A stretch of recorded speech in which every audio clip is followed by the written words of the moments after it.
the reason why we started Advocates for Justice about 10 years ago is we grew up in Modesto, and we know some of the implicit biases that young people of color have to face.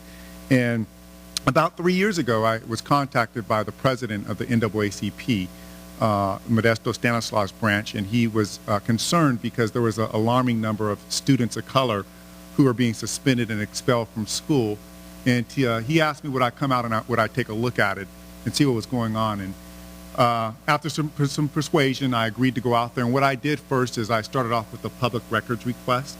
And what a public records request allows is that it allows a person to get information from a governmental entity without filing a lawsuit. And in that, I asked certain questions. And what I requested was the data for a 7-year period. I asked for all the suspension data between 2006 and 2013. And what I discovered is what I coined actually an education equity nightmare. During that 7-year period, I discovered that between 2006 and 2013, that there were 414 African-American males enrolled in the junior high system, and that those young boys were suspended an astonishing 584 times. Basically, each black male had been suspended 1.5 times. And now judges are supposed to be, you know, right, the sort of highest level of decision-making, trained not to be biased, and yet tremendous bias. I'll share a story that a judge told me. He was a chief judge from another state, and he said, I'll tell you the story, won't tell anybody, but I'll tell you. And it was at a conference where they had the judges from all over the state there, and they passed out a file and to each judge, and the files were identical, the same police report, charge sheet, and rap sheet. And so they asked the judges each to read the files and to do two things: to sentence the person and to set bail. And the only difference in the files is that half the files had a picture or a mugshot of a black person, and half the files had a mugshot of a white person.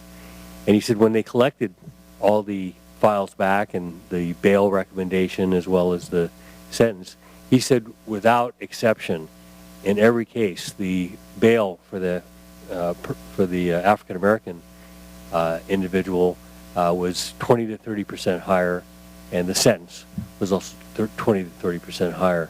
Now that is in line with all of the research that has been done to date that shows that the criminal justice system is more punitive. Instead of feeding the pipeline to prison, we need to be feeding the pipeline to college and to law school in order to make sure that the decision makers in our country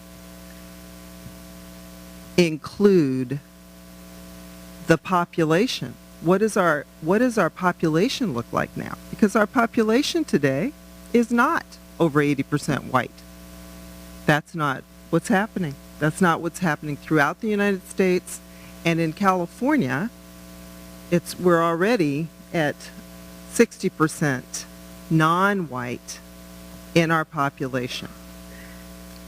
We also are at 51% throughout the United States of female to male, right? So there are already more women than men. There are already more non-white people than white people, but yet the power base remains overwhelmingly male and white. Jackie had said it's true. I am a civil rights attorney. I've been blessed to be able to be a civil rights attorney for 33 years, to be in courtrooms where implicit and explicit bias is quite prevalent and is in fact the norm of the day. From representing Mr. Morgan in a racial harassment case where he and other African-American men were being referred to as monkeys and niggers on the Amtrak yard in Oakland in the 1990s, to just recently finishing my last trial in San Francisco where the judge would not look at me. He would not answer me, okay, in a federal courtroom where I am the lead lawyer and I still don't deserve the respect to even be spoken to. Chief Chaplain couldn't be here today, but we do have him sharing his experience personally. I'm a commander with the San Francisco Police Department. I've been employed here for 25 years.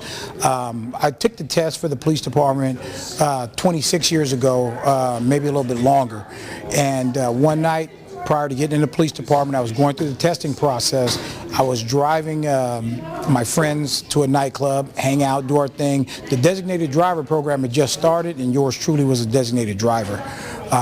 Went to the club, had a great time. Club closed down at a little after 1:30, stopped serving drinks and shut completely down at 2 a.m. As we were leaving the parking lot, we were blocked by another car, and we started to honk at the car. As we honked at the car, the guy blasted his radio, was playing some explicit lyrics, and we kept honking. He finally pulled out of the parking lot after a San Jose officer got behind us and lit our car up with the red and the blue lights. We were stopped, and the officer walked up to my car, asked me to exit the car. I did. He asked me for identification. I threw it on the ground. He threw it on the ground. He asked me for another form of identification, which I provided him, my military ID card. He threw that on the ground. He asked me for more identification, and I told him I left my birth certificate in Oklahoma. He then said, "You're a funny guy." And I said, "Well, I'm not trying to be, but you're throwing my identification on the ground. I'm doing everything right." And he said, "Oh, are you? So I'm in here in this parking lot trying to make sure you don't get killed, and you're playing F the police." And I explained to him that was not coming from my car, that my car was not equipped with a cassette player.